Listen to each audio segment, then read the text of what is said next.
In this tutorial, I'll show you how to find and download free royalty-free music from the YouTube audio library. You can find the audio library directly in YouTube Studio. Just scroll down the menu on the left and select Audio Library. Here you'll find free music and sound effects that you can use in your YouTube videos. You can use the search bar to look for a specific track, artist, or keyword. You can also use the filters to narrow down the results by genre, mood, duration, and attribution. If you want music that doesn't require a credit in your video description, select Attribution Not Required. To listen to a track, simply click the play button. You can keep browsing and preview different tracks until you find one that works for your video. If you find a track you like, you can also click the star icon to save it to your favorites and find it again later.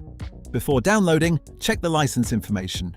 If the track requires attribution, YouTube provides the text you need to copy into your video description. When you're ready, move your cursor over the date on the right and click Download. The track will be downloaded to your computer as an MP3 file. And that's it.